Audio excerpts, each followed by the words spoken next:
बगा खोजी के मुअज़्ज़ज़ नाज़रीन, हज़रत याकूब की बिनाई बेटे की कमीज़ आंखों पर लगाने से कैसे वापस लौट आई थी, सिर्फ इस एक सवाल का जवाब हासिल करते करते एक मिस्री मुसलमान साइंसदान डॉक्टर अब्दुल बासित मोहम्मद ने आंखों की बीमारी मोतिया के इलाज के कतरे इजाद कर दिए और इन कतरों को कुरान मेडिसिन का नाम दिया गया। आइए आज के इस वीडियो में हम आपको भी उनकी ये दिलचस्प कहानी सुनाते हैं। नाज़रीन, ये दवा सिर्फ आंखों के मोतिया के इलाज के लिए तैयार की गई है। इसके इस्तेमाल से मोतिया सर्जरी के बगैर ही ठीक हो जाता है। हैरत अंगेज बात यह है कि ये दवा इंसान के पसीने से बनाई गई है और इससे शिफा याबी के इम्कानात भी 99% हैं। कहा जाता है कि यूरोप और अमेरिका में ये दवा रजिस्टर्ड होने के बहुत से मराहिल भी तय कर चुकी है, मगर ये सब कुछ कैसे मुमकिन हुआ, इसके पीछे एक बहुत ही खूबसूरत वाकया या कहानी है जिसने डॉक्टर अब्दुल बासित मोहम्मद के अंदर एक तूफान बर्पा कर दिया और उनमें इतना बड़ा जज्बा पैदा हुआ। डॉक्टर साहब कहते हैं कि एक सुबह मैं सूरह यूसुफ पढ़ रहा था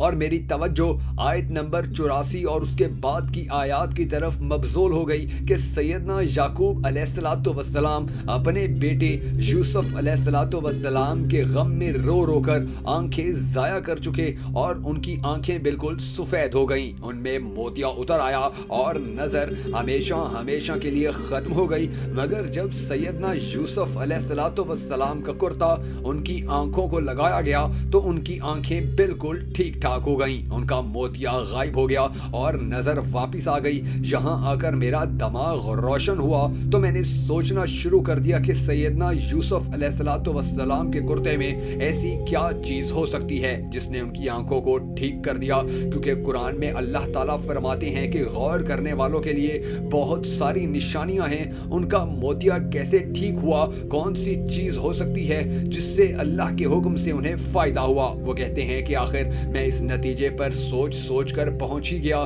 कि उस कुर्ते में हजरत यूसुफ के पसीने के अलावा और कोई चीज नहीं हो सकती। जिसके बाद मैं रिसर्च शुरू करने लगा और पसीने के अंदर कौन कौन से केमिकल अज्जा होते हैं उन सब को मिलाने लगा, दवाई बनाने की बुनियादी शराइत पूरी की और फिर अल्लाह का नाम लेकर 350 से ज्यादा मरीजों पर उसका तजर्बा शुरू कर दिया। इस तजर्बे में मोतिया के मरीजों को ये दवा 3 मरतबा रोजाना 2 हफ्तों के लिए इस्तेमाल करवाई गई। आखिरकार उन्हें 99% तक नताइज मिले। वो कहते हैं ये मेरे लिए बहुत बड़ी कामयाबी थी, यकीनन ये कुरान का बहुत बड़ा मौजज़ा है। इस कंपनी के बेहतरीन नताइज और तहकीक के बाद एक स्विस कंपनी के साथ उन्होंने मुआहिदा भी किया जो इस दवा को मार्केट करे और इस दवा का नाम कुरान की दवा रखा जाए, क्योंकि अल्लाह ताला कुरान मजीद में फरमाते हैं कि हमने कुरान को जमीन पर भेजा जो कि शफा है और रहमत है, मगर जो उस पर यकीन रखते हैं। नाज़रीन, कुरान मजीद को नाजिल हुए 1442 से